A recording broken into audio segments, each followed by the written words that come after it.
Folks, welcome back to the DNR podcast. It's your boy, New Threat, formerly on season 41 of MTV's The Challenge, Ben the Bane Davis, alongside my partner, Riley Osborne. And this was, unfortunately, the week. This was it. This was the funeral episode for one young rookie, one promising Phoenician, Riley. And yeah, it all comes crashing down in a fucking hall brawl. Yeah, that was a pretty good episode, top to bottom. Ben, I am curious about your feelings about it because it was not your shining moment. I wouldn't say. You know what? Wise. No, and I get why the editing was framed the way it was. There's a lot of things that we can get into from the daily challenge, and obviously the elimination itself. Which we absolutely will. And I'm going to listen, I've been kind of going on a couple other podcasts and talking about the episode, but there is a lot that I'm going to be spilling here on our podcast that I haven't mentioned elsewhere. So keep watching, stay tuned, don't click away. But yeah, I don't think I was painted in the best light, but truthfully, I also had a terrible week. So, even if they just like inflated how bad I was doing here and there, it's like, okay, I was doing bad. Well, I don't know. I think we'll obviously go into the challenge, but I don't think you did bad in the challenge. You just did bad in like one part of the challenge, which they of course highlighted because they were building the narrative for your elimination. Obviously, like that was not accidental. But no. So do you want to talk about that? You want to dive right into the challenge itself?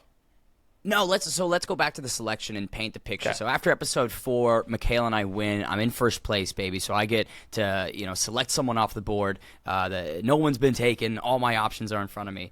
I figured that this was an important week to just pick the strongest player, right? That's good thinking on my part, I think. I don't know if I was going to have that power again, so why not just take Olivia and have security? Like that was my driving thought when I selected her. And her and I inside the house had like maybe 3 conversations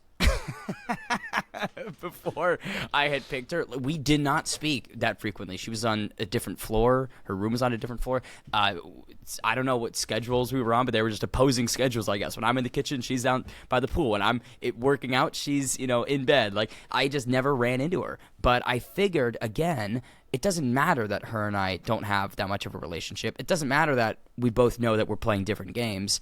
She is the strongest person in this house. And, like, I had assumed that anything that happens to me happens to her. And she wouldn't allow that. And, boy, was I incorrect. Yeah, when we look at it, it was the best decision that you could have made at the time.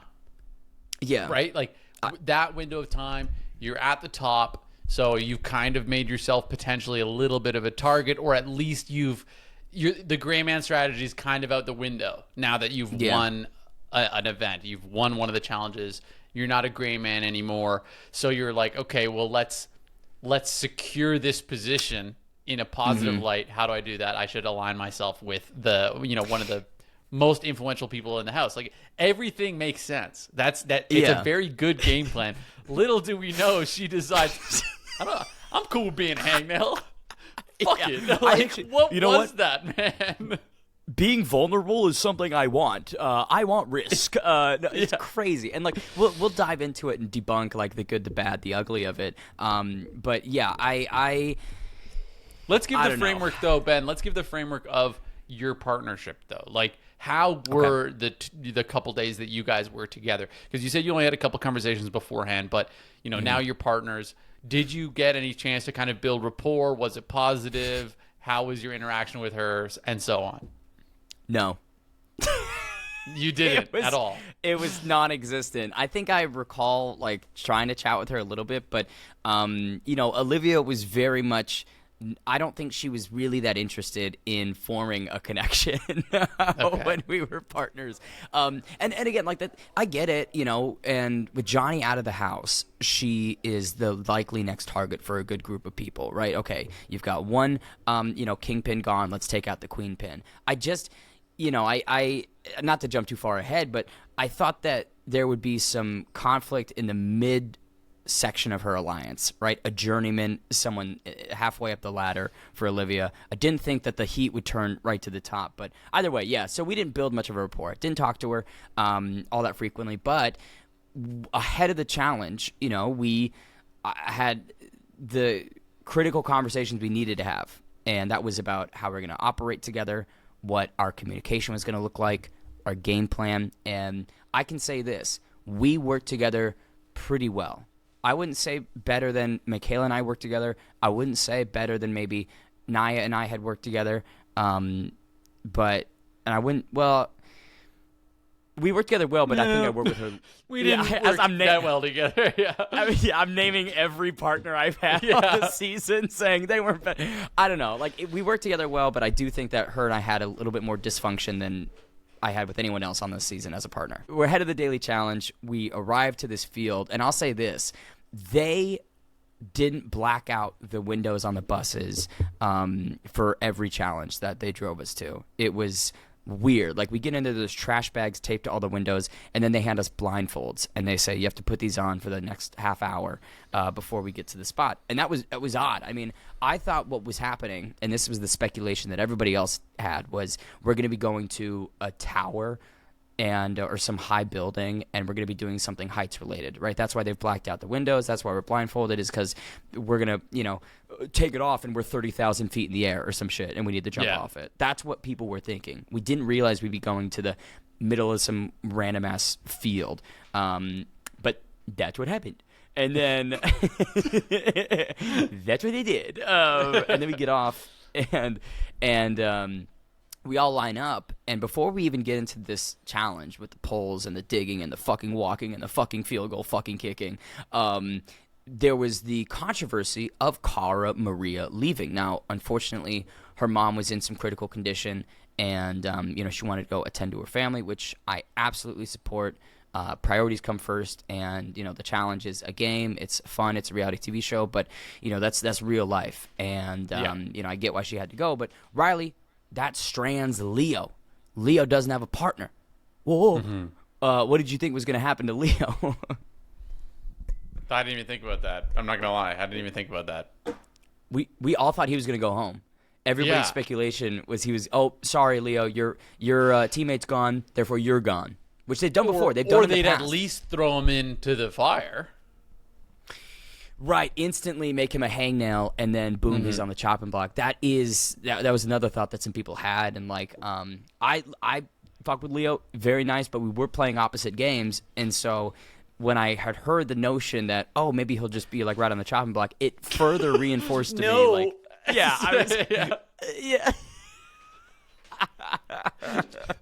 Leo, no. Perfect. For Leo, my no. Yes. Leo, yes. But yeah, so unfortunately, I guess not unfortunately, but that doesn't happen. And John A comes out, 2-time champ. Man, she struts out onto the field, and it's crazy because she literally was like, a day ago, I was making my kids breakfast and taking care of the fam, and they like Batman, bro. They hit the bat signal, and John A answers the call and flies to fucking Santiago to be Leo's partner. They definitely had to, because with the last elimination due to injury, and then this girl, of course, leaving, and then now I feel like they were running low on supplies. You can't just have multiple episodes with these BS eliminations. Yeah. You have to dig deep and get a real elimination. And unfortunately, you were that time. It was your time for elimination, I got the real elimination. Which is it's funny because we'll talk about the Hall Brawl in a bit, but I have this tinfoil hat conspiracy that the elimination schedule is fixed, and the fact that there was that medical DQ between Nine America adjusted the timeline. Right? And so in my head, I was thinking I shouldn't have gotten the Hall Brawl. That should have been Gabe and Johnny, potentially, right? And so that would have been insane, first of all. Can you imagine Gabe just running through him? We'd be picking up Johnny's body parts, dude. Would there be bananas splattered all over the walls of that? But that's I just remember having that oh no, this wasn't meant for me. Like this wasn't intended for me.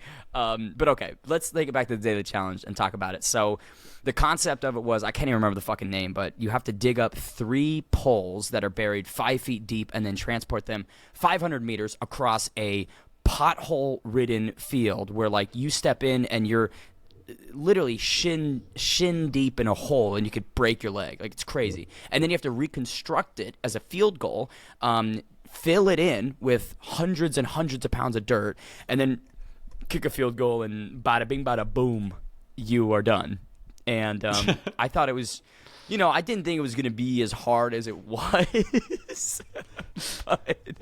but yeah, that's when they were explaining the content, when you saw this, what was your reaction to that daily challenge? It's funny because when I watch these, something that I find really difficult to, like what I imagine is difficult for you guys, is you don't really know how hard something's going to be. So you can't actually just like regulate your pace.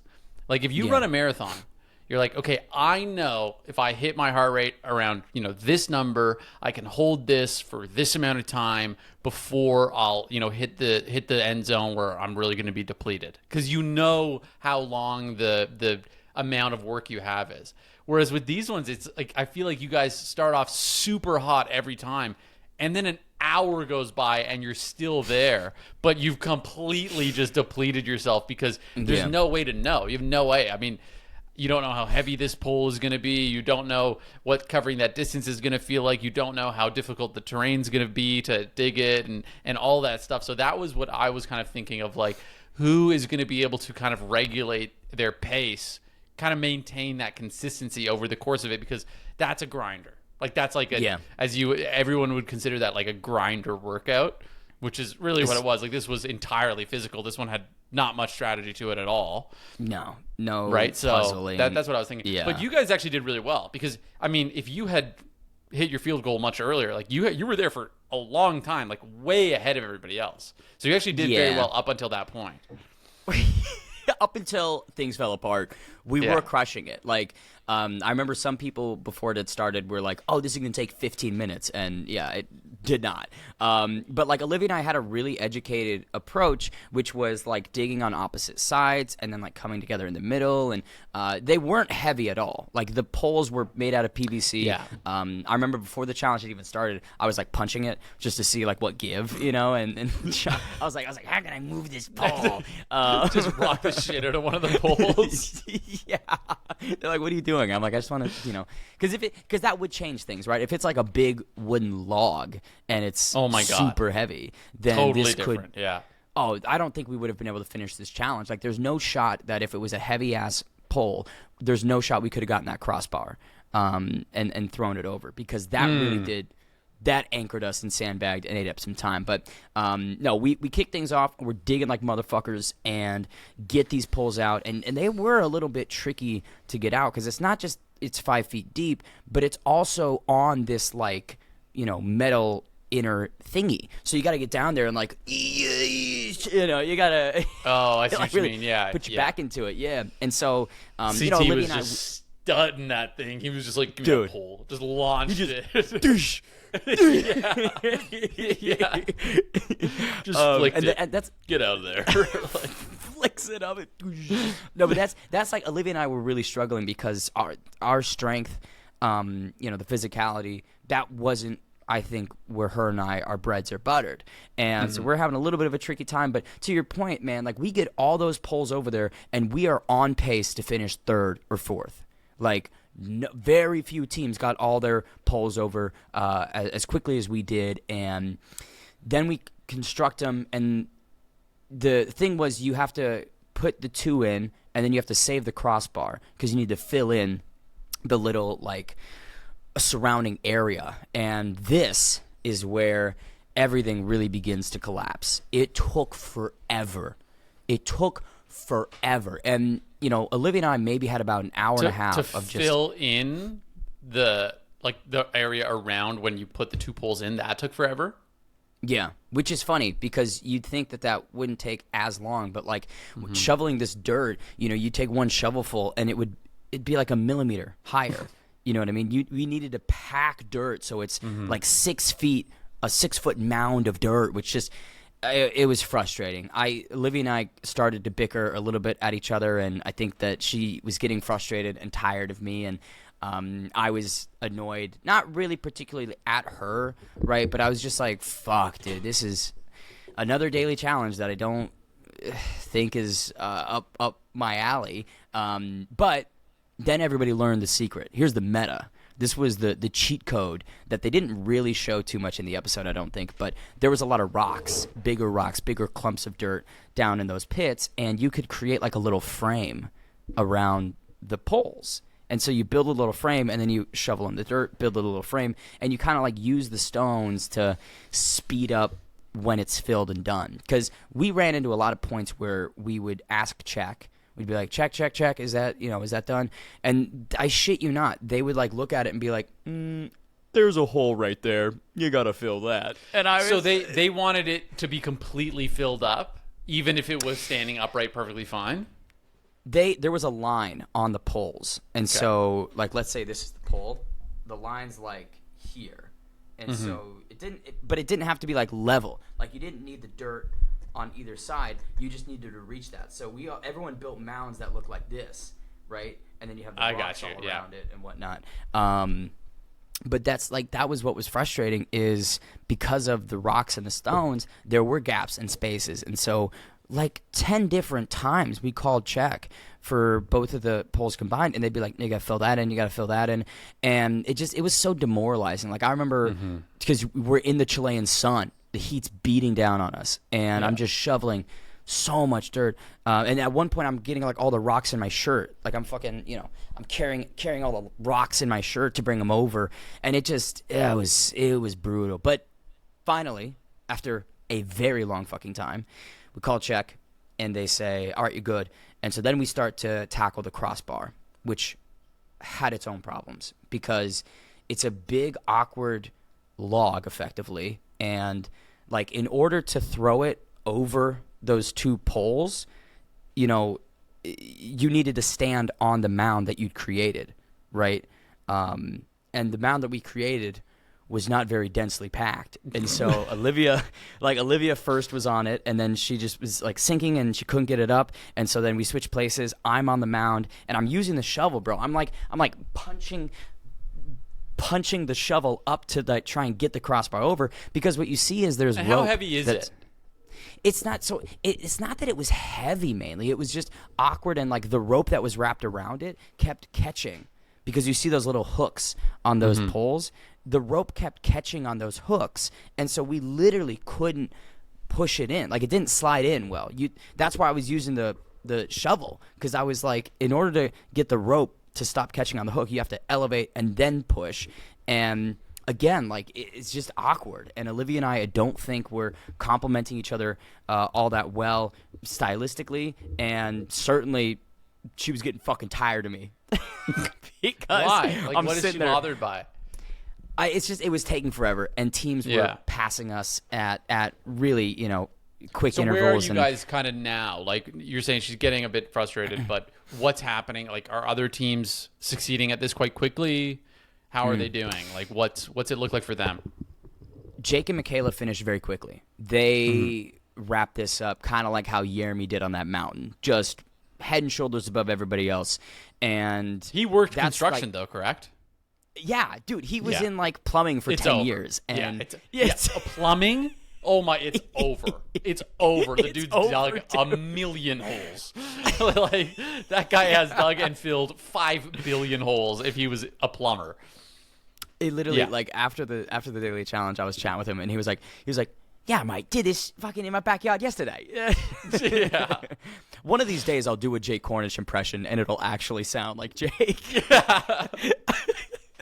Not anytime soon, but one of these days. Not anytime soon.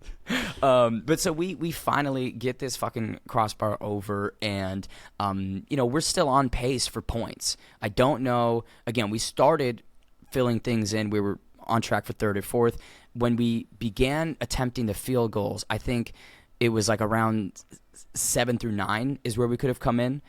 So tail end, right? But getting points on the board, midway point, not bad at all. And the first 2 kicks that I had were like they had the distance, they had the height, but they were way left, way fucking left.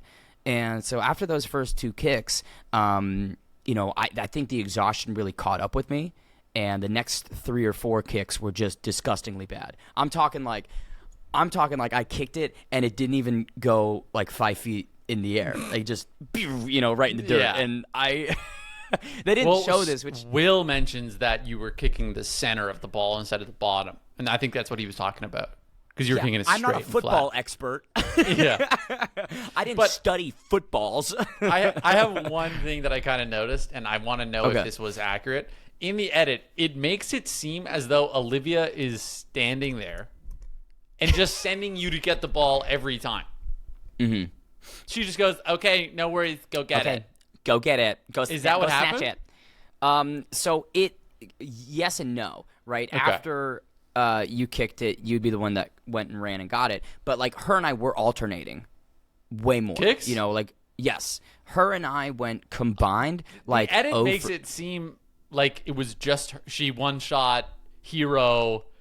Yeah. That's not what happened? No, we were both kicking that shit and missing it. And that's why like awful. Aviv That's awful. and some other that's why people kept coming over, is because like Olivia and I both were kicking this shit and it was going horribly wrong for both of us. And we'd see teams like get up there, take their first crack at it, and boom, they get it through, pop, they finish, and we're just like over here thinking to ourselves, like, what is going on? Like, Can I you made a estimate joke. how far you were? 20 yards, 25 It was like yards? 20 yards. It was like a 20-yarder. Okay. So it wasn't anything crazy. And like honestly, if they had allowed you to do it kind of like a punt instead of the kick, like I think I could have, Yeah. punted it in easily. But you needed your partner to, come in. Yeah. But I'll say, let me. But I want to address something really quickly. In the OTF beforehand, I mentioned my football experience, and I was like, "Yeah, I was a third string linebacker." That was a joke, right? Clearly, I'm going to get. It was a joke. It was because for third string isn't a thing, right? It's terrible. Yeah, like if you're a third string linebacker, you're a bench warmer. I played. You're also not a linebacker. Anyone can look at you and know that right away. Yeah, I mean, well, I was an outside linebacker, but again, I didn't play at all during that season. Like I'd show up to practice and whatnot, but I'm scrawny now. Imagine me, a 14-year-old fucking nerd, dude. Like I had no meat on my bones. So it was a joke. Saying third string, like third string is a joke. People didn't understand that. I think some people were like, "Oh, this guy played football before. Like, why is he doing so poorly?" It's like, no, I didn't really play. Yeah. Here's my favorite football stat is that I led the team in fumble recoveries, which is the most right place, right time fucking statistic ever. I just fell on the ball a couple times and got the most fumble recoveries out of anybody. And certainly not kicking. Like I never kicked the football. You don't do. Why would the linebacker be taking kicks? Never. So it was, and I don't really care that much. I mean, it's funny, it's a goof, right? But yeah, so we're just dropping, and it does get to a point where like Olivia and I, we look around and we go, "Oh my fucking god, are we gonna come? We could lose last? this." Yeah. Yeah. And then thankfully she does get one through, and it was great. And we wrapped it up. Is anyone else having the same issue you guys are having? Not to the same extent. Not to the same extent. I think there are some people that are taking like 10 cracks at this. Yeah, I would say that there were plenty of teams that had to kick it 6, 8, 7. But you guys had to kick it a couple times. 30 times. You're saying because they obviously they came at you hard, man. They gave us the counter or whatever. Like it was 17 tries for or something 16, like that. Dog. Yeah. 0 for 16 is crazy. So you think she kicked it 10 times? I think her and I both. Like 9 or 10 times. Her and I both took about 9 or 10 kicks and cracks at it. But so they were counting I get it. all of it for you.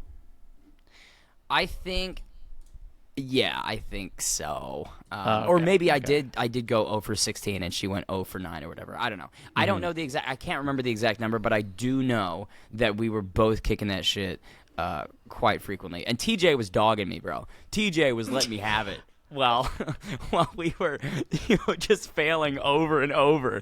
He'd look over and he'd be like, "Come on, Ben. You gotta start working, Ben." I'm like, TJ, stop it. Gotta dig deep. Gotta dig deep. Ben, come on, you gotta kick that, Ben. No, it was. Hey, did you try getting it through the thing? The goal's right over there, Ben. Yeah. No, you're supposed to get it between those two things. Yeah, you could try though. But so we wrap up though. We finish, I think, 12th, 13th, whatever. And the two teams left. It's the battle of the Derricks. It's Derek Kaczynski and Izzy, and Derek Chavez and whoever the fuck his partner was. I can't even remember. But they were taking a long time, bro. Like when we finished, we walked. Actually, hold on. Before I even get to the Derricks, we walked by because we were like way on the far right. And so we were walking by everybody's pits, and me and Olivia would look in, and we'd see people's like mounds that they'd built that were terrible, that had gaps that we were like penalized for. And I was like, how did these people get the call through? Yeah, because like there were multiple people that were judging and whatnot, and so I'm sure they just had their own interpretation of what's correct and what's good and what's not. And like we just got some stricter people, because like I swear there were some big ass fucking holes that I walked by that I'm like, there's no way that we would have gotten away with that. But either way, we get over to where the group's resting, and they like the Derricks, both teams were middle of filling it in. Like they were so far, it was unfathomably far behind. I was shocked. I was like, what the fuck have you guys been doing? And then, fine. Like, it got to a point where it seemed like they were both going to give up. Both teams were just going to quit. They were yelling at each other. Derek Kaczynski and Izzy were getting... What do you think's making them quit, though? Is it just fatigue? It's a combination of, like, fatigue, and they weren't using the stones and the rocks that everybody else was. They're just grinding it. Just piling dirt, and it's going to take a billion years, right?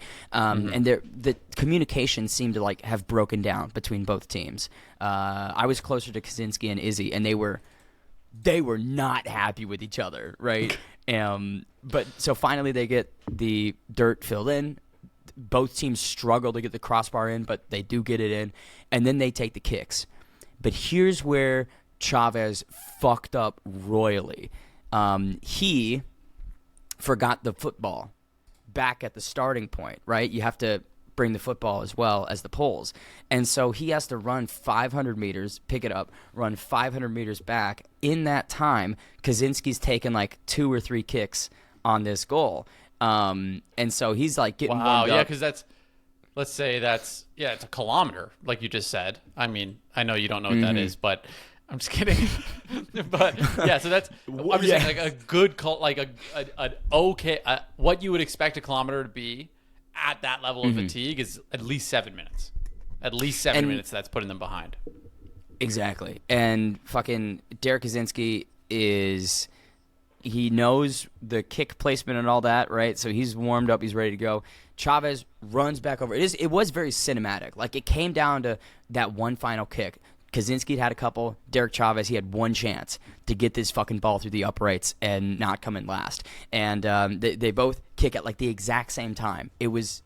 you couldn't have scripted this better. They kick at the same time. I thought that was all movie magic. I thought that was bullshit. So it's cool that was real. It overlapped. It was super coincidental that they just took that crack at it. Chavez's went so far south. I mean, it was a god awful kick, and Kaczynski's found its way through. And but that was the thing, is like we didn't know what elimination it was going to be until after the daily challenge. So when they came in last, I was just like, oh, interesting, But I don't know. It doesn't seem like you thought you were up at all.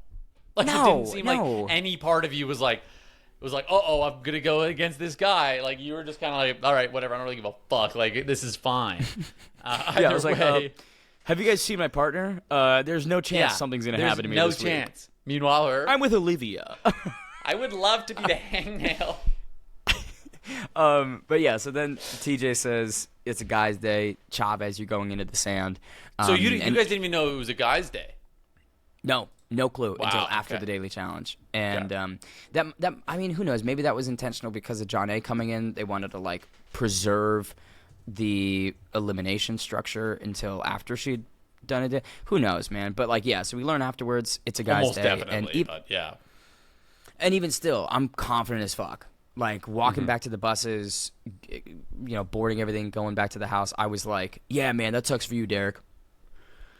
That's tough. Good thing I'm fine. Yeah.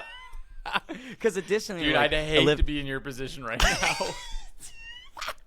Dude, imagine if I didn't have Olivia this week. How fucked I would be, right, boys? I'd be screwed, dude. Everyone would be coming for me, right, if I didn't have Olivia. If it wasn't for my rock-solid alliance here, my rock-solid teammate. Oh, yeah, my partner who has their own self-interests in mind, right, which extend on to me. That's what we got cooking. But no, so then we all get ready to go out, and... It was a weird night at the bar. I can't really remember things too vividly. There wasn't much on TV either. Yeah. From that scene. It really seemed like a very soft night, you could say. Kind of bland. I think Derek Chavez was campaigning. So here's what he was doing. He was campaigning to get Will or Jeremy. But before it ended up being those two people, he was really going for anybody that didn't come and talk to him. That was like his whole thing. He's like, why would anyone in this house feel so comfortable that they wouldn't want to come chat, pull me aside, see where things are at? Which is, everyone can have their own opinions on it. What was his power again? So, well, the power this week was the power to save. So Michaela and Jake, they have the power to save a team. And it wasn't really clear until, actually, funnily enough, like maybe an hour and a half, 2 hours before the nomination, wasn't clear who they were going to save. Right, and we were talking with Jake about it that night, and he was like, mate, I don't know, And you didn't talk to him because why would you? I mean, you're obviously safe. I'm obviously fine, dude. Jake, hey, there's an open seat next to Jake. Don't need it. Someone else can sit there. I'm good. I'm Gucci. I'm fucking Gooch. Dude, have you seen my fucking teammate? I'm fine. But so Derek's getting pissed at like the people that aren't coming over to him and chatting, and those two people were Will and Jeremy. And so he then concocts the thought of like, okay, they're feeling pretty sure of themselves that they're fine or whatever. So here's how it's going to be. I'm going to take a huge swing and want to go for one of the best rookies and take him out because that'll give me a confidence booster for my season. Or I get sent home by one of the best rookies. Win-win. And I thought that was actually sound logic. It's kind of dog mentality, right? Give me the best. I don't give a shit. I'll give props and credit where it's due. And I did sit down with him and we chatted, and he says to me, he's like, look, I could ask for you, Ben. It would probably be an easier elimination stylistically. Like it'd probably be easier if I asked for you and I would maybe get you, right? More than likely get you. But he's like, I don't think your time here is up. I don't want to see you in the sand. And like, he's like, respectfully, beating you doesn't really do much for me. And I was sitting here just, absorbing this. And I was like, yeah, I agree. I was like, yeah, you're right. I think you're right. I don't know anything else you could say in that regard. Nah, dude. You should fucking go toe-to-toe with me. I think you're underestimating me. I think you should challenge me right now. You're underestimating me? I think I'd give you a handful, buddy. I think I'd give you a handful. Yeah. I'll fuck you up right now, dude. Fuck the challenge. But so, and that was at 2 a.m. when we got back to the house is when Derek and I chatted. And so like I go to bed that night feeling, again, super confident. I was like, oh, it's going to be tough for Will and Jeremy. What a difficult day for them. Wait, hold up. Ben, for a sec. I just want to cover, after this night out, even still, there's no indication that it could be you. Like, nobody's kind of saying your name. Most of the people are saying Jeremy. Most people are saying Yermi or Will. So there were more than one rookie meetings. They show the one rookie meeting that I wasn't a part of, that Anissa crashes. But there were like 3 or 4. And in the last one, this was when we get back from the night out, it's me, Yermi, I think Sydney was there, I think Dee was there, Will, Cedric. And we're trying to concoct a plan to get Yermi and Will off the hook, right? So that was what our entire thinking was. And we wanted to throw in Derek Kaczynski. We thought, okay, we'll take a stab at Derek K, who is attached to Izzy. That's a shot at the UK alliance, and that also gets the rookies off the hook. And, you know, maybe that's what we can do. So we're trying to crunch the numbers. We're trying to talk about, like, how we can get this done. And that's when I go to bed, that's what I thought the plan was. It seemed like they all wanted to go for Derek Kaczynski, and I was like, oh. Again, I don't give a shit because it – you know, neither of it's you. None of it's you. Exactly. I was like, cool. Oh, so that was kind of my thought process. Because in my thought process, I'm actually forgetting who you voted for, but in my thought process, like, if I'm watching this, I'm seeing, okay, Yermi's up. I'm not fighting that because it's not me, you know? Yeah. And so it's interesting to me that, again, I think it just gives more credence to your confidence, like how confident you were that it wasn't you. That you had no thought like, oh, if I take the heat off Yermi, it's going to come on me. You know, because you should have been thinking that. You know, you should have been like, actually, I think it's okay that Yermi goes in there. And also, Yermi most likely would have won this challenge. Oh, Yermi and Will both would have killed Derek in this. Yeah. Like, Derek Chavez should be thanking whatever angels, gods, you know, because if he got what he wanted, then he'd be sent home packing, you know, from Chile. But this is where things take a turn. And I'm going to tell you first the story that I was told and the version that I had believed in the moment, and then I'll tell you, obviously, and we'll break down what actually happened and what was shown.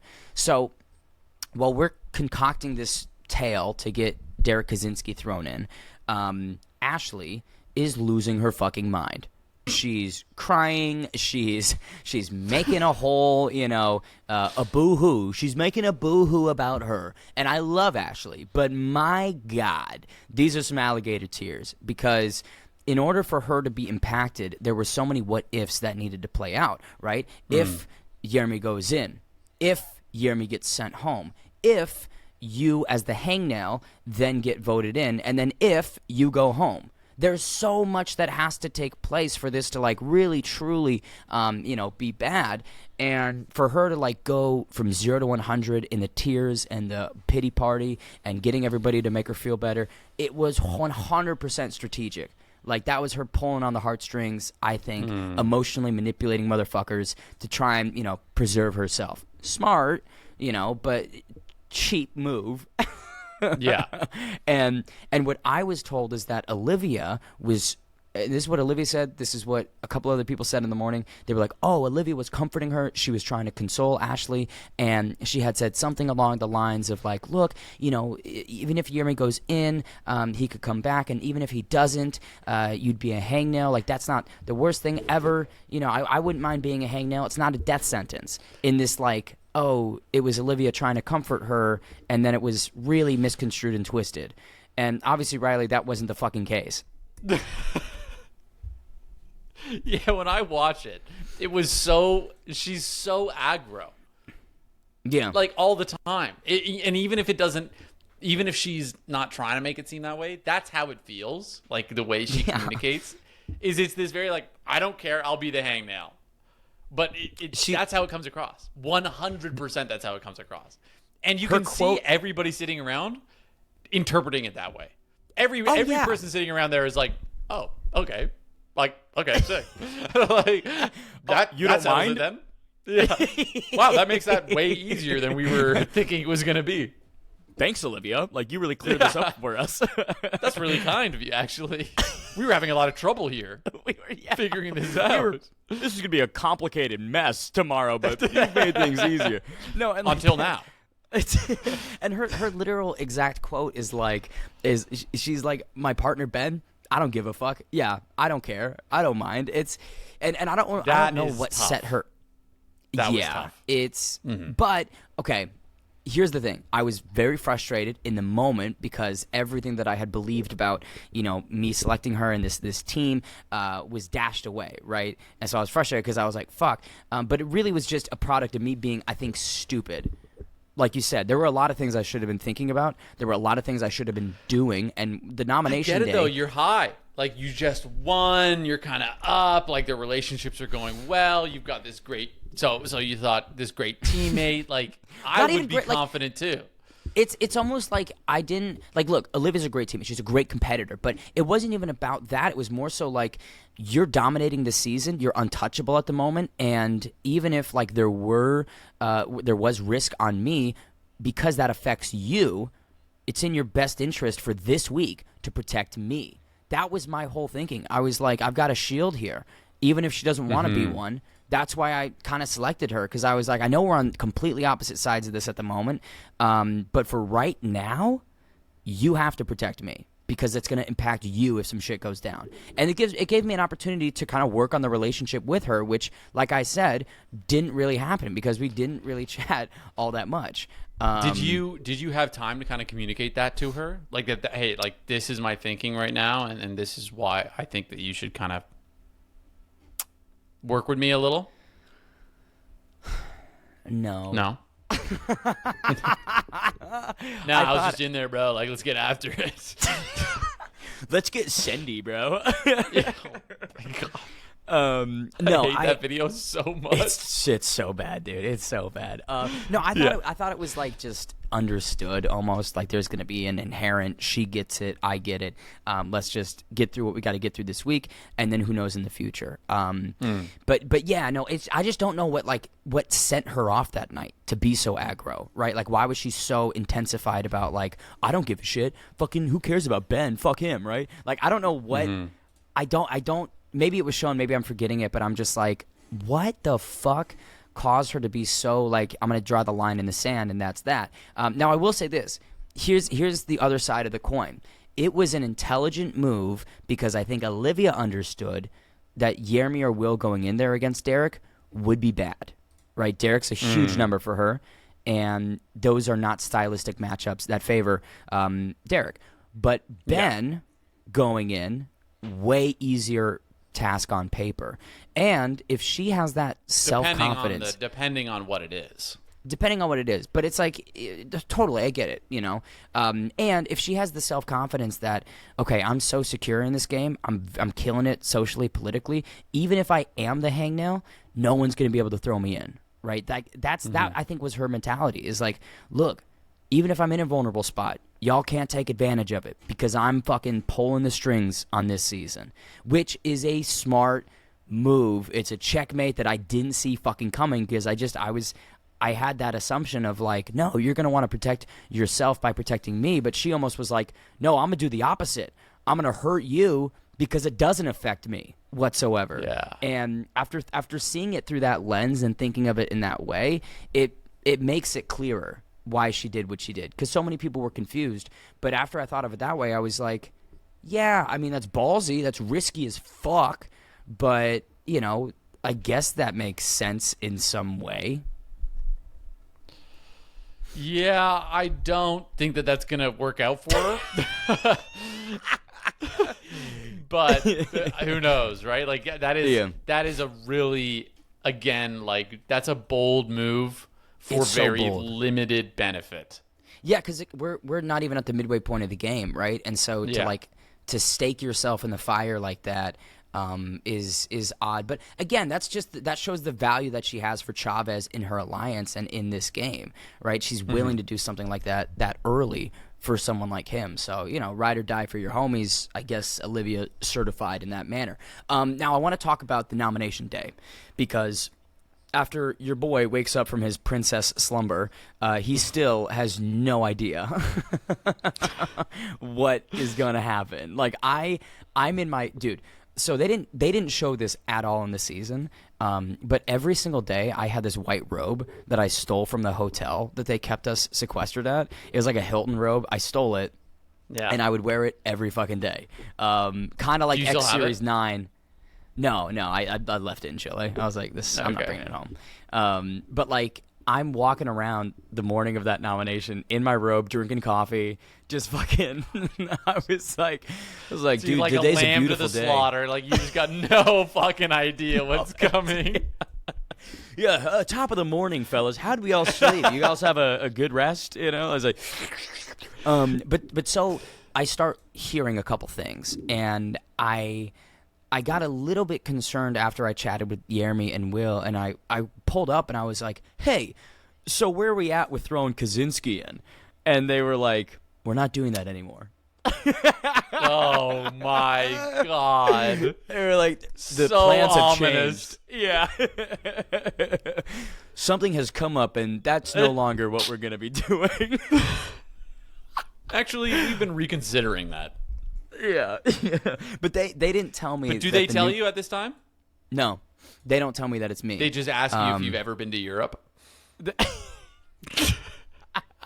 They just ask, like, how would I feel about going in the arena, hypothetically? Yeah. Like, Ben, if you were on the chopping block this week, how would that make you feel? How would you? Hey, dude, I'm really just, like, concerned for my own sake because, like, you know, I'm up there. What would you do if you were in the arena this week? And specifically, how would you feel about that? And what kind of pivots would you make to maybe get off the chopping block? No, so here's how I find out that I've been thrown under the fucking bus. I shit you not. I'm doing yoga upstairs. Outside, and Lekka dude, this is literally like these guys are sitting there watching you do yoga. Like, how should we kill him? You know, like it's literally we're gonna kill him. How should we do it? He has no idea. His death is today. But so Lekka comes over, and like up until this point, her and I were in the same kind of faction with some of the new threats, right? And Jeremy Wills, Lee. Let me just make up somebody on the season. My schizophrenia is kicking in. I'm like, have you guys talked with Douglas? Mitch, yeah. Mitch. Big Mitch. Hey, what do we think about voting Big Mitch in today? Who? No, but so she comes over, and she's like, hey, I'm hearing your name get tossed around. And How deep into yoga are you at this exact moment? Bro, when she comes up to you, are you like mid-stretch? She comes up, hey, Ben. Listen. Well, I've got you here. I'm in Warrior 3. I'm deep in Warrior 3, and she just blows my I was in calm, peaceful territory. My Zen, she blows my Zen apart because she was like, look, I think Olivia said some shit. My chakras got annihilated. I'm just fucking.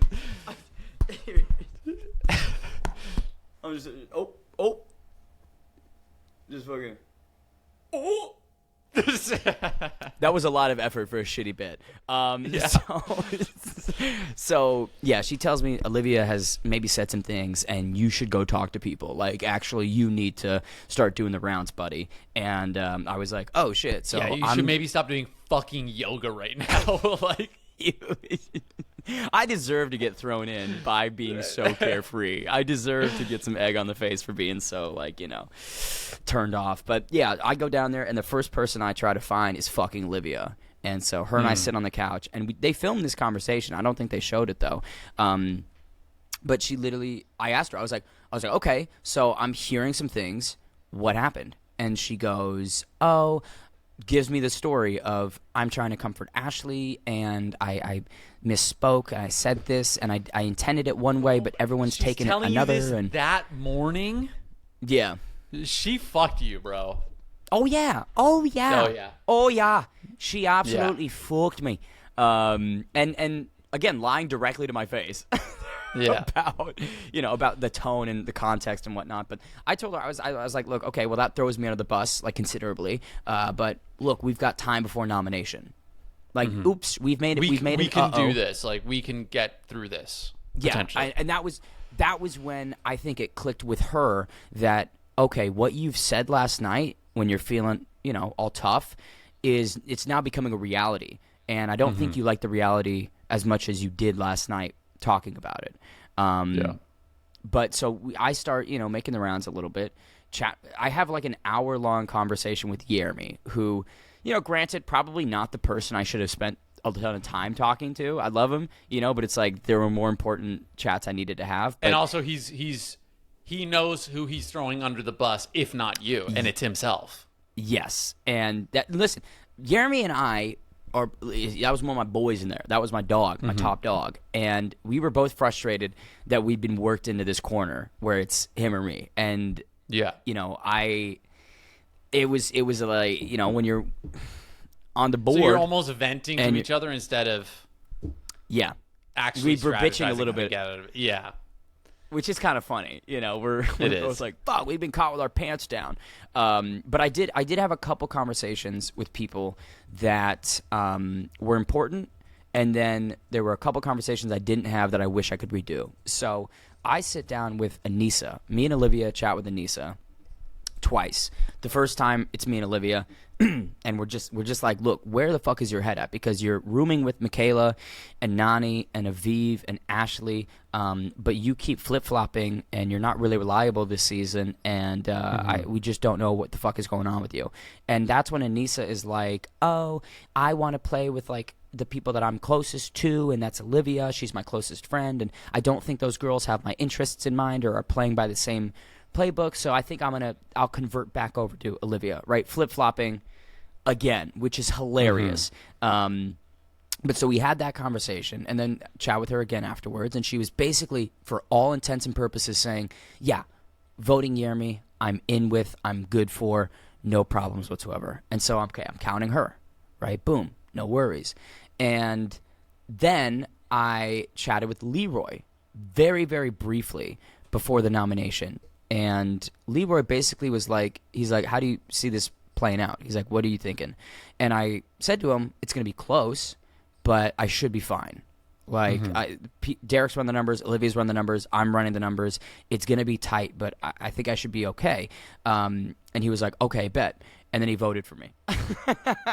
So what I should have said to Leroy is not, I'm fine, don't worry about me, big dog. I should have said, Leroy, Jeremy is a fucking monster.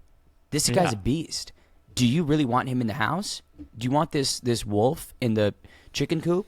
Like, you have a chance to throw him into an elimination, and we didn't know it was a hall brawl, right? You have a chance to throw a strong player into an elimination. A strong player is going to cause you problems down the line. Look at me.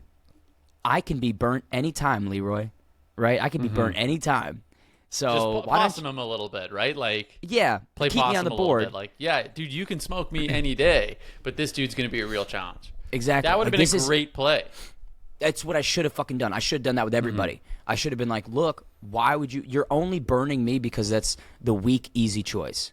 A lot of lessons in this season for you are to be way more ruthless. More ruthless. Like, oh yeah. I am listen, the gray man, the wallpaper strategy, gone. Gone. It's no. I know what I need to fucking do. But the one person I wish that I talked with that I think could have leveraged things a little bit was CT. So CT and I literally was on the phone with him earlier today. We have a great relationship. I had so much fun talking with him, hanging out with him. We have a great connection, I think. And I didn't go over and talk to him that day. But in the past, couple weeks of that season, he was like, look, I could strong arm for you if you ask. If anybody came up to me and they were like, hey, CT, I don't want to go in. Like, I just want help. I'll be there. I'll do that for him once. I'll do it for him once. And I should have gone over and been like, hey, man, I think today's the day. Yeah. Today's the day where you got to give me a little bone. You got to toss a bone to me. Because he had moved into our room the night before. So, Rogan's gone. It's me, Jake, Gabe. CT brings a bed into our room, and we're all, yucking it up, having a great time, Aviv came in. We're all yucking it up, having a great time. And then the next day, he votes me in. And I'm like, that's it. I said this in the nomination, and they didn't air it. But I literally, after he gets up and he explains why he's voting for me, I was like, CT just moved into my fucking room yesterday, and now he's voting me out. That's the worst roommate possible. Yeah. But I should have, and the reason why he voted me is Sydney, because Sydney, and I've been shading her for a bit of time, and this is why. A couple days before this, Sydney's telling me, oh, all these other people are fucking stupid. Like, we're smart. We're, better than everybody. She literally tells me, you're a person I want to run the final with. I want to go to the end with you. Like, I want to make it all the way to the end, implying that we're fucking this tight. We're working this tight. And before the nomination, I looked over to her, and I was like, are you voting for me? And she was like, yes. And I was just like, you bitch. Oh. You fucking two-faced, dude, lying through your teeth, I would love bitch. to know her thoughts on this, but there's no way to, because nobody is able to hear it. Well, because she's got her Patreon paywall. Patreon, so, and nobody's part of it. No one's buying it. I'm sorry, Sid. Yeah. And listen, I get it because she was way closer with Jeremy. She was way more aligned with Jeremy. I get it, Sydney. But that's still Who did so you vote deceptive. For? You voted for Jeremy? I actually voted for Justin. No. Yeah, we voted Jeremy. Of course we voted Jeremy. Yeah. But here's where things went south. So I'm trying to think other chats. Okay. Ooh, actually one more before we get to the actual nomination. And this is going to be a longer episode. I'm sorry, guys. Sorry, Riley. But, all good. I got eliminated, and I got a lot to say. And I'm pissed off. And I'm fucking angry. I have to relive probably one of the worst nights of the year for me. Yeah. And I dealt with it. I digested it, got over it in March, and now I have to relive it in fucking August. Yeah. But so, dude, watching you, I'll say it after. Sorry. Continue. Yeah. But I talked to Gabe. So Gabe, again, dude, Gabe. Listen, I like Gabe, but holy fuck. The messiest gameplay ever, all over the place, all over the place. Like, it got to a point where, and I don't know if anyone's ever discussed this yet on the season, but like, he just felt so confident that he could play both sides that he literally was calling himself 007. I fucking shit you not. The dude's calling himself James Bond. 007 is not a double agent, just so you guys know. Just a quick reminder. He's very clearly on one team. Yeah, he's very specifically on one team. Like, he's not like double agent. Yeah, almost to a fault. Everybody knows what team he's on, actually. He tells everybody who he is, and they all know who he is. But that's such a funny analogy. Yeah, I'm like, it doesn't even make sense, Gabe. Just like everything. It doesn't make sense. Yeah. But he's literally, like, that week, leading up to this nomination, kept going back and forth. I'm like, listen, I was playing Jake and Gabe to a certain extent, not lying, but like suggesting that I was closer with them than maybe I was. And there was a lot of like conversations I had with Gabe and Jake where like we would talk a bit of game and I'd be raw and real and give them, what I could. Not in the sense of like being a shady messenger, but they're talking about other people and I'm like, yeah, this or that, right? But Gabe, one night, he just gets aggressive as fuck, bro. And, like, me and Jake are talking to him, and he literally, like, he's like, Jake's my boy. I would never say your name. And then he looks up to me. I'm sitting on the top bunk, and he's like, but I would vote you in. And I was just like, what? And then, like, the day of the nomination. Did he clarify why he said that? No. I don't know what caused him to get that upset that night to where he's like pointing at me going, yeah, I'll vote you in. Because then a couple days later, like this is either, I think the day of the nomination, day before, he tells me 4 fucking times. He's like, I would never say your name. I would actually never vote for you. And I'm just like, what? It's like, dude, I can't, it was such bipolar. Like, I don't know what's real, what's not with him. And so like Gabe, and here's what was also stupid, man. Gabe, he was like, I'm not gonna say Ben or Jeremy's name, and everybody was like, well, you've only got those options, man. Like leading up to the nomination, he was like, I'm not saying either of their names, and it's like, well, what are you gonna do? Because and granted, we could skip a little bit, at least to the Gabe section of the nomination. Votes for himself. What the fuck? First off, stud move. Gamer. Dude, gamer move. That is game. I'm voting for me. Yeah. Like, that is just that's as game as it gets. I'm putting me up there. Like, I want to go back in there. I want to go back to the sand. To be fair, that would have been hilarious if he was like, put me back in. And then he just runs. He just, like, Derek is running at him and he just disintegrates through him. Just like literally, just his arms and legs remain. His body is just there's evaporated. And it's just Gabe running. They have to stop it. They're like, we can't keep this going. He's dead. He's Chavez gone. is dead. Derek Chavez fucking died. There's a Gabe-sized hole in him. Gabe being like, yeah, I don't give a fuck. Like, put me in, coach.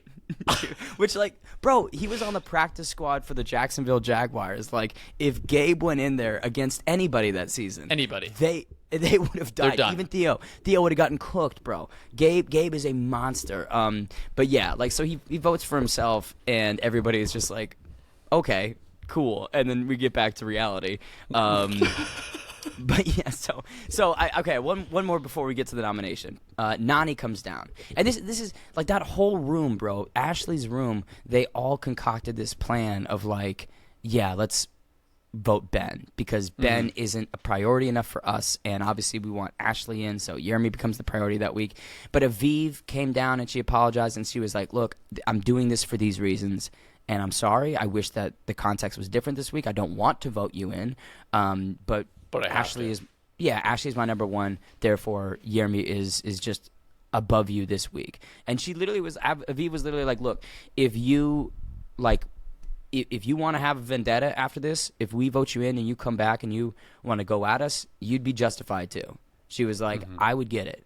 Nani came down. Nani and I had a conversation, and that's my first partner. You know, that's someone who I thought I was going to run the entire season with before we learned the partner selections after each elimination, you know. And and so she sat down and she's like, yeah, I have to vote you in because of the same reasons. And it was like, man, it was really, really depressing to have people come over that were in the room next to me that I'd spent so much time talking to, that I felt deeply connected to, hit me with the, yeah, man, we're voting you in this week.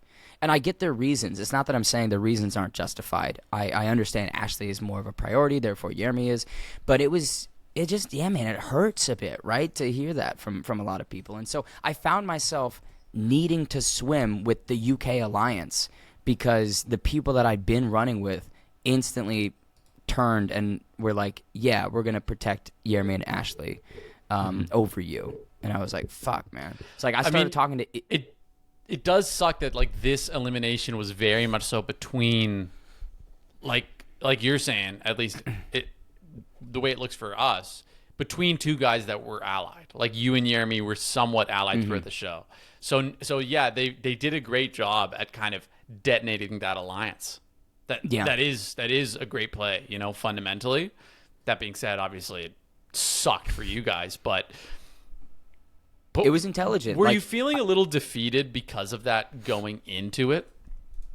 Yeah, I think so. I think like that was the con of being the gray man is I'm so low on everyone's priority lists to an extent. Yeah. And I knew 100%. Even man. If like that's why that strategy isn't really that good. Because it's like when it comes time to it, you don't have anyone to protect you the same way you're hoping you don't have anyone to target you, right? But it kind of it's a double-edged sword, right? Yeah, there's no shield. Like you are just out in the open, and any fire gets on you. But if you last long enough, and nobody does take those shots, like CT for instance, is I would say better at doing that middleman strategy because he has years of relationships with these people, and they just aren't going to go at him, despite him being and he's a beast. Pretty. And he is also a beast, of course. But yeah, no, I don't know if it defeated me going down there into the sand, but it definitely had like a seed in my mind of, yeah, if I come back from this, then I know where I stand with people, which is not high. But okay, so we get to the nomination, and I am nervous. I'm nervous. I thought that I was going to be able to slide by, and it would be like 1 vote differential. Thought it'd come down to 1 vote and we'd slide by. But the first round of nomination goes very differently from what I was expecting. So the burn votes, stupid as fuck. Obviously, Gabe voting for himself, we've talked about that. But then Anissa voting for Justin and Nani was like, oh, no. Did she really explain herself on that one? No, she didn't explain why she burn. I mean, obviously she burned the vote because she didn't want to play her cards that she was swapping back over to Olivia's side and being a flip-flop again. That's why she burned the vote, I think. I'm going to see her on September 7th at Challenge Mania. I'm going to ask her, what was the thinking there? Why didn't you just ride with what we talked about, initially out the gate? And actually, okay, before we go too deep in the nomination, let's talk about Michaela and Jake's save. So they decide to save Leo, and that's smart. Like, it was Jake's best buddy in the house, and if they saved me, then it would have probably been Leo. Maybe going in, because then Jeremy and I would have probably been going at Leo if I was off the board. And this is why me and Michaela falling apart the week before is also bad, because then Michaela repeating the victory, if I stayed strong with her, then I might have been able to be like, hey girl, please save me. Yeah. Hey, remember what we did last week when we won that daily challenge? Haha, that was cool. What if you saved me? What if you don't throw me in? We're not teammates anymore. What if you just remembered when we were?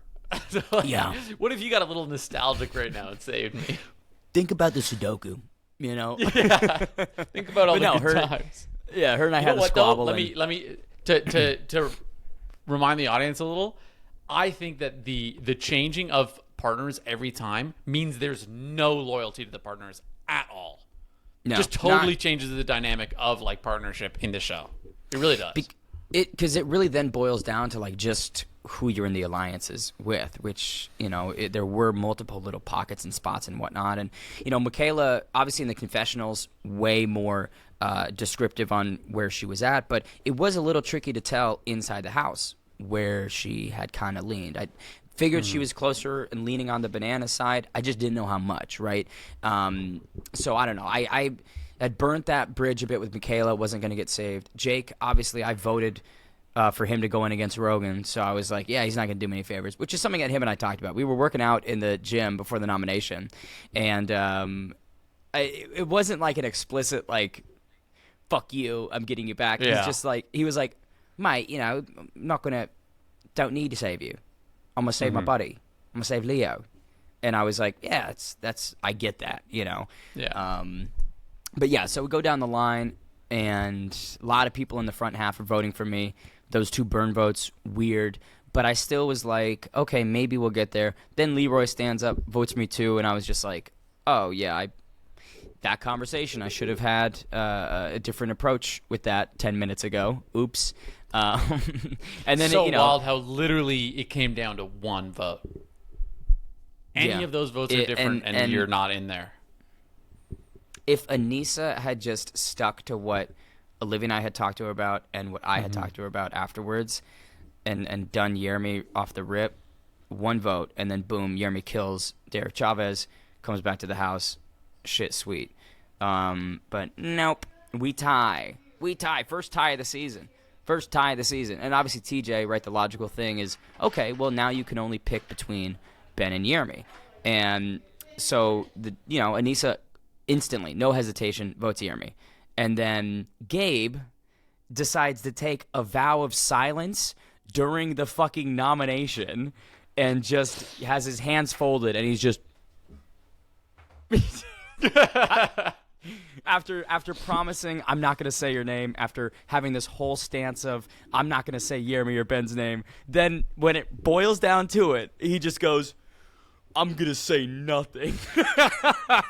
Which is dude, this guy's so funny. It is so comical. Like, I have to He's unironically hilarious. He's unironically so fucking funny, bro.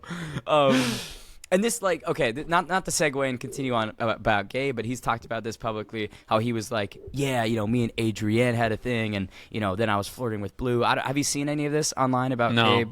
No? Okay, so, yeah, like, I think, like, he was flirting with Adrienne, and I want to say, if I believe him, and he's an unreliable narrator, so I don't think I should, but he's like, yeah, we kissed, and then, like, but then if you ask Adrienne, she hates him, and wanted nothing to do with him. So I just, like, every night, me and Jake would listen to Gabe talk about Adrienne, talk about this showmance, and he'd be cheesing about Adrienne.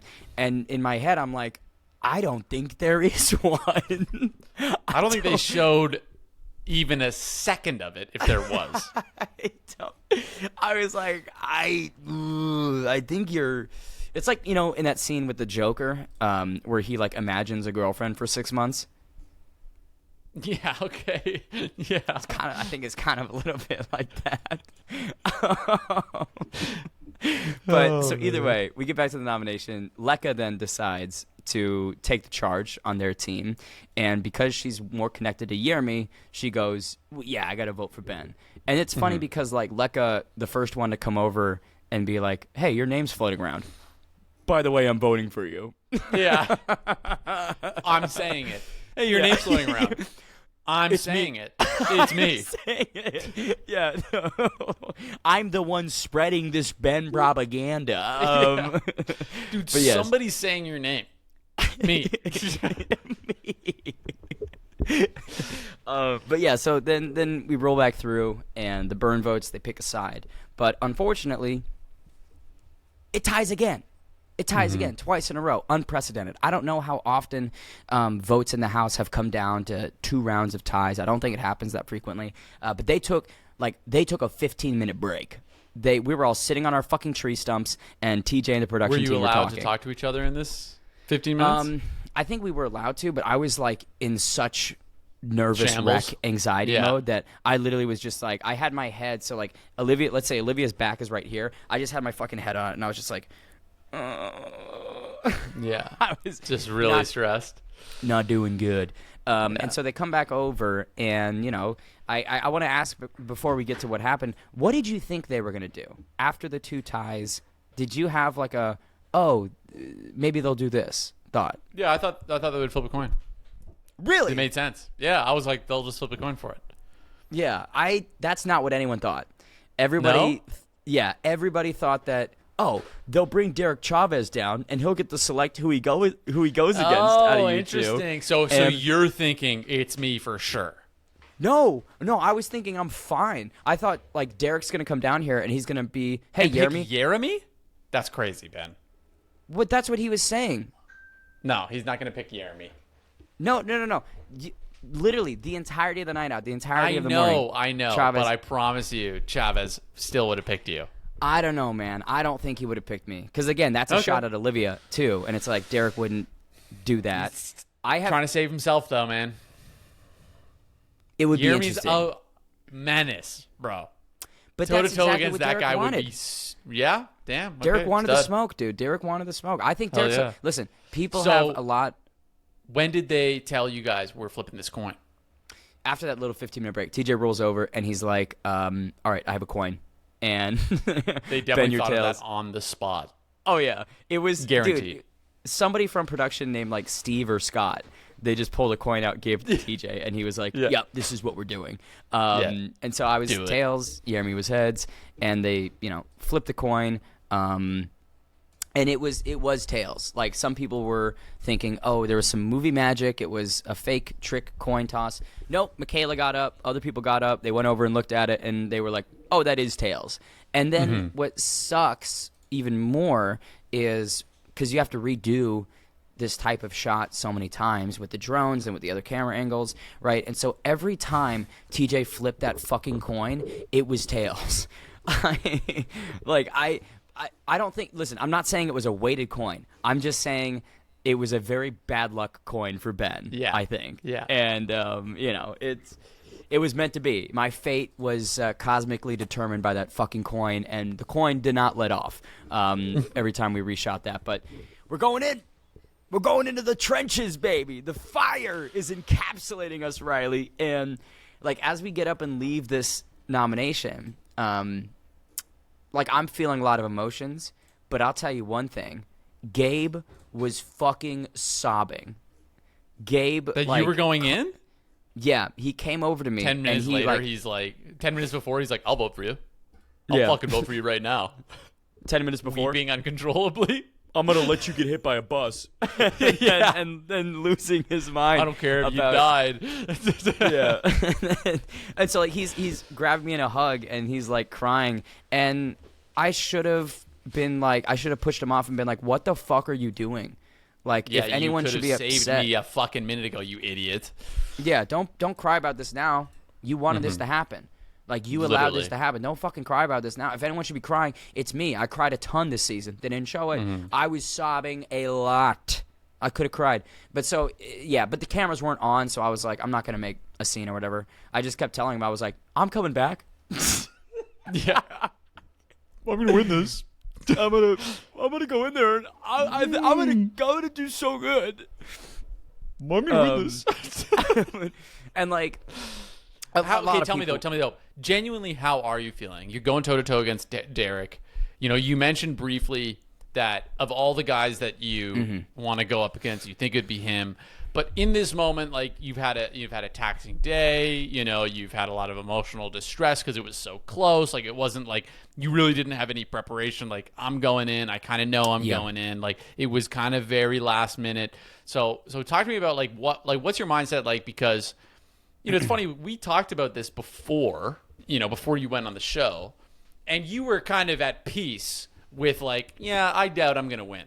But then it feels like, once you're there and you're in the shit and then you've been nominated and it's real, all that goes out the window. You know, like, now it's all that's kind of not relevant anymore. You're very raw. Like, talk to me about, like, what's your mindset? Like, are you feeling confident? Are you kind of locking in early and then getting there, or is it kind of just shitting your pants the whole way up there? I knew before the season started that the odds were like so stacked against me in every way possible. But as the season was progressing, I really became a lot more gaining confident. A little bit of confidence? Yeah, and like winning that daily challenge in episode 4, I was like, man, I'm proving my stripes. I'm getting points on the board. You know, I felt that with Johnny being gone, there was such great opportunity to, band more people together and create a stronger alliance and focus on removing Olivia from the house as well. So I well, she doesn't care about being the hangnail, so...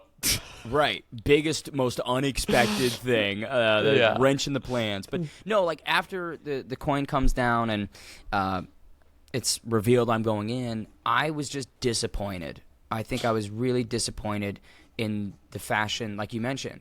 I didn't lose a daily challenge. It's not like someone was calling me out and it was clear that I'm going in. My partner throws me under the bus.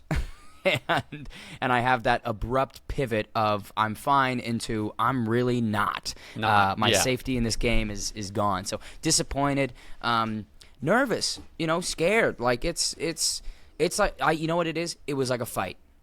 The mentality was like a fight. I was like, okay, a lot is on the line, and I have to make that walk and show up and perform.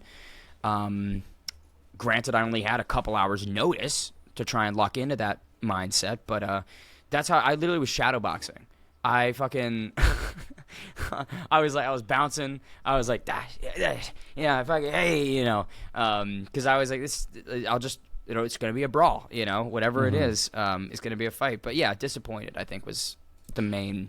But emotion. you did find yourself able to flip the switch of like, I'm gonna fight now. I think I tried to lock in to that X Factor emotional place as much as I could. It was just, I think, tricky because no notice, obviously the frustration of being betrayed a bit, and then like my body was a little banged up, dude. My body was a little banged up. That's what I was kind of thinking of is it's like there's these are tough challenges. You're giving it your all kind of day after day. Like these are physically demanding, know, and even on the flip side, like you were saying with Derek, like he lost, but kind of what I'm getting from this is like him and his team, they didn't perform very well. So there's definitely the possibility that he wasn't nearly as fatigued as you. If he took an extra hour or whatever it was to kind of get to the end there. Yeah. Oh, I guess. Is there any reality there? I guess you could also say the flip side of it took him way longer. He was actively digging way longer. But I don't know. It was okay, just a buildup of the weeks of, like you mentioned, the daily challenges. The Chilean sun, bro, it just absorbs you. I mean, you could see in the confessionals, I was so sunburnt right here the entire season, which looks goofy as fuck. But like it got to the point where my nose was bleeding because it was that sunburnt. And that's on me for not, I was going to say, did they not give you sunscreen? They did. I refused. I was like, sunscreen? No thanks. I'll be fine. But it's, there were just so many factors. So I was like, all right, I'm feeling a little bit broken up, but I'm going to do the best that I fucking can, whatever it is. And, later that night, I suit up, I pack the suitcase, we get in the bus, and I'm thinking to myself, I was like, okay, it was a football-themed daily challenge. And it's going to be football themed. I was like, this episode's football themed. It's got to be a football themed elimination. What football themed eliminations are there? And it's literally hall brawl or like balls in. But mainly, I was like, it's going to be a fucking hall brawl. It's a field goal. Yeah. It's just the daily challenge again. Yeah. But alone. Ben, welcome back to the field. We've replanted your poles. We've put you both up individually against Gabe, and we're gonna see who lasts longer. He just kills both of you. That would be a hall brawl against Gabe. He's immune. He's safe, but we are at risk. That would be kind of funny. Which is that's what some people also speculated when we tied for the second time. They'd be like, oh, maybe they'll do something different. Like, okay, Jeremy and Ben, you guys are off the board. Now the house has to select somebody else because they can't decide between Jeremy and Ben. Boom, Jeremy and Ben get immunity. Pick somebody else. Or, because of Gabe nominating himself. That would have been sick. That would have been pretty funny. I think that would have been a cool move. Obviously, selfishly, because then I wouldn't go in. Yeah. But that would have been really unique and interesting, and I think we should revisit this and do that next time. That would have been like the greatest move ever, right, guys? But Gabe self-nominating, I think some people were speculating that TJ would look at that move and go, you're going in. because it's like valid. what you're telling the house is, oh, you're voting for yourself?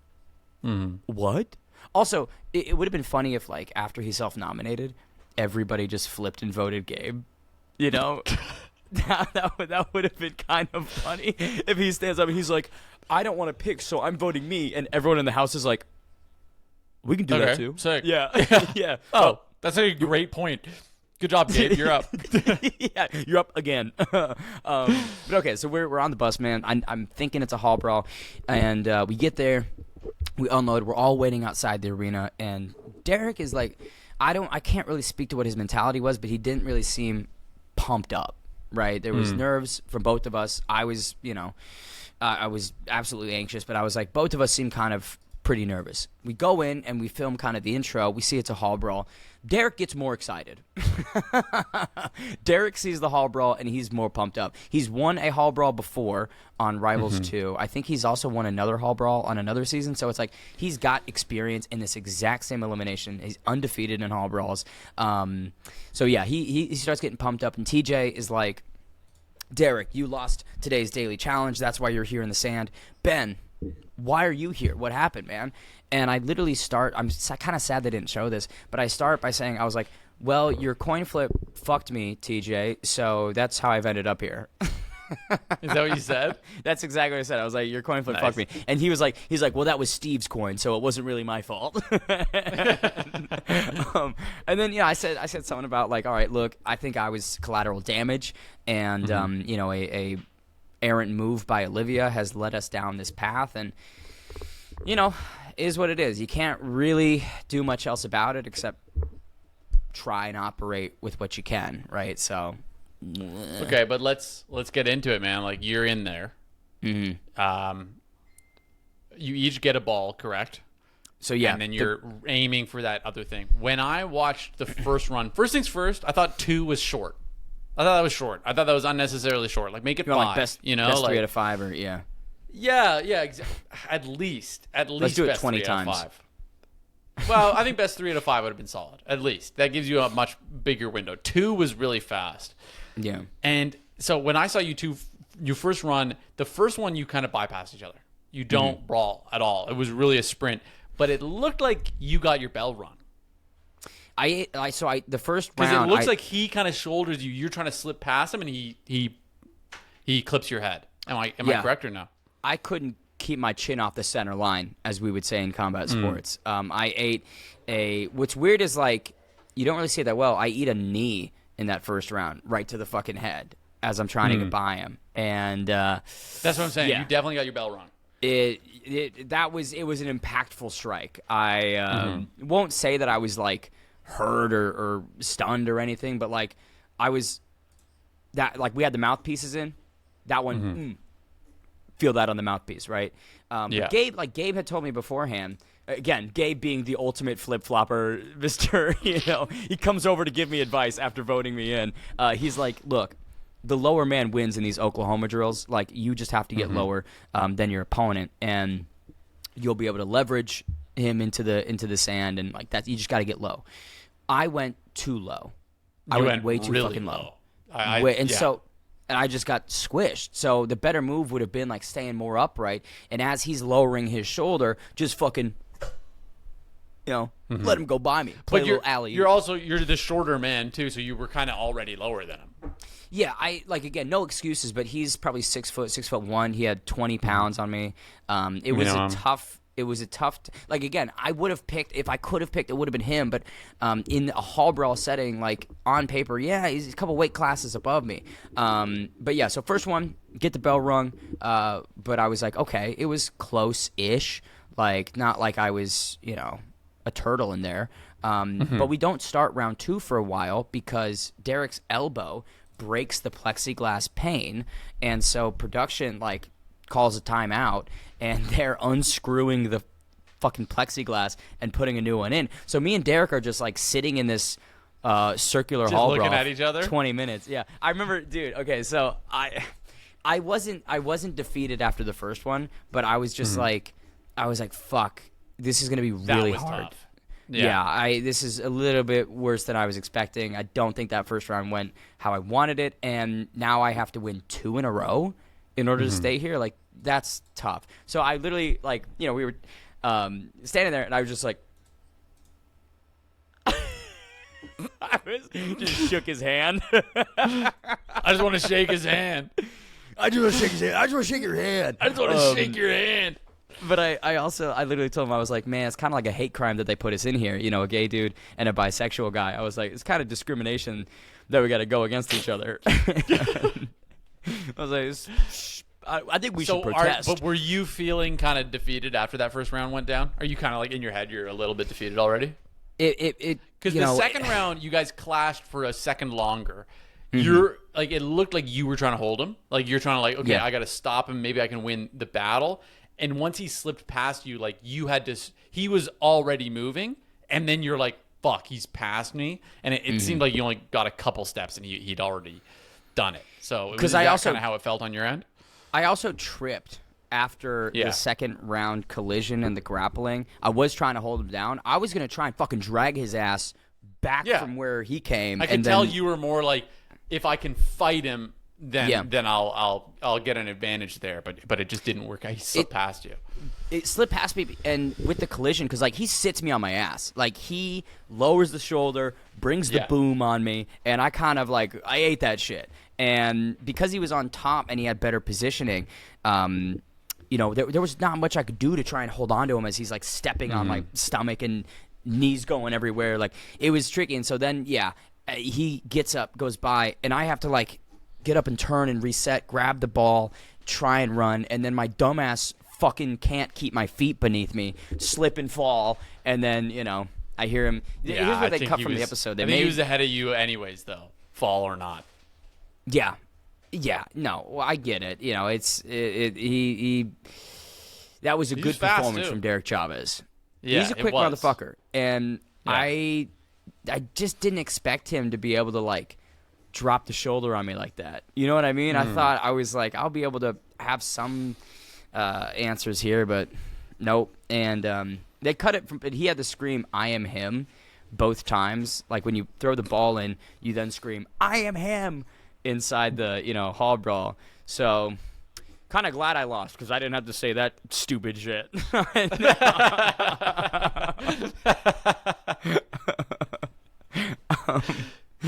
Man, I will say, so obviously you're eliminated, you lose. Obviously he won both of those points, but man, when you said you kind of laid out some promoter line, I could see the emotion on your face like crazy, dude. I was like, right away, I was like, Ben's super emotional right now.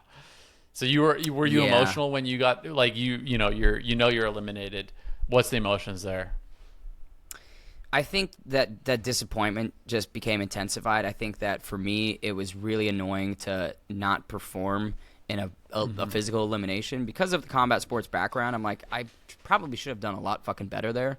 But to be honest with you, like combat sports is such a different sport, bro. Watch any fighter try to do any sport. They're awful. Yeah. Like Duplessis trying to fucking throw a basketball is like comically bad, So it just is what it is, It is what it is. It kind of I don't want to say an unfair point of criticism from a lot of fans, but obviously, they were like, you lost to Derek Chavez in a physical elimination, and you're the bare knuckle boxer and the guy who did this and that. But yeah, it's like two different bare knuckle boxing has got nothing to do with football. No, same thing to do with football. Dude, same thing with kicking the field goal. I'm having a stroke. Same thing with kicking the field goal. Like I got so much shit for that, and I was like, I don't kick field goals in boxing training. You were a 14th string. What's it called? I was the water boy, actually. Yeah.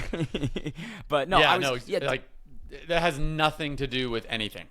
But again, like I'm not trying to make any excuses. I know I should have done better. And yeah, TJ, he queued me up for a very nice little line. He's like, "How would you have commentated that?" And Ben Davis getting absolutely dominated. What a shutout by Big D. And that made TJ laugh. Which, let's go. And I think it was very nice that they kept that line in from him about like, what a badass.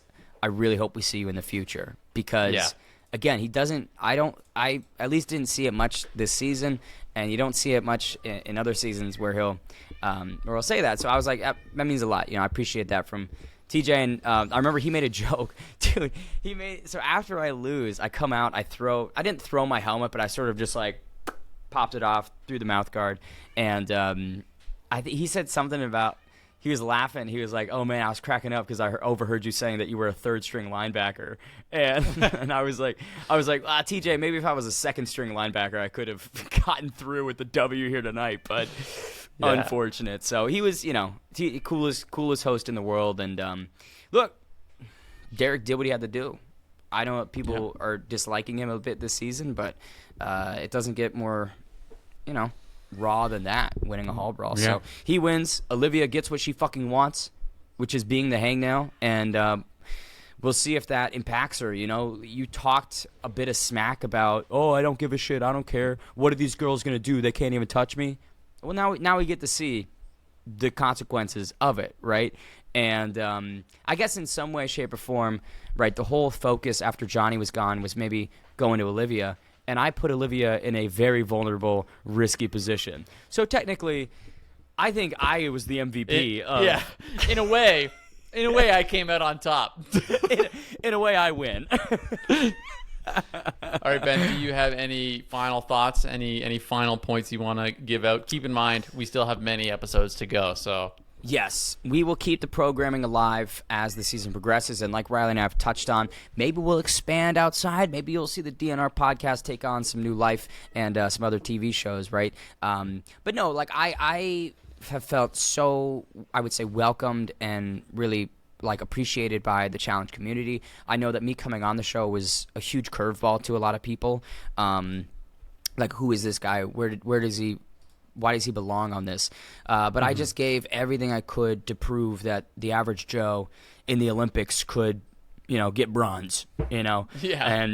And I really, thanks to everybody, even the people that dislike me, that, the people that want to talk shit and whatnot, everyone's entitled to their opinion, and I'm not going to ever be like, oh, you this, you that, you're stupid. Like, feel how you want to feel. Love me, hate me. I appreciate, everyone engaging and tuning in, because at the end of the day, that's where my focus is at, is how can we promote this? How can we build this into the biggest thing it can be? And I think this season is, positioned for greatness. So not what I wanted in my debut. I knew the odds were stacked against me, but I believed I could have pulled this off. I believed I could have gone all the way, and, didn't happen. But I've been here before. I've lost before, rallied back. So I think in a future season, like we talked about earlier, the tools that I have now, the info that I gained, the skills, the weapons that I've sharpened through this experience are going to make me a dangerous vet if I do return. Hell yeah. Ladies and gentlemen, thank you very much for tuning in. Make sure to smash that like button and subscribe and everything else. Thanks so much, guys. Take it easy.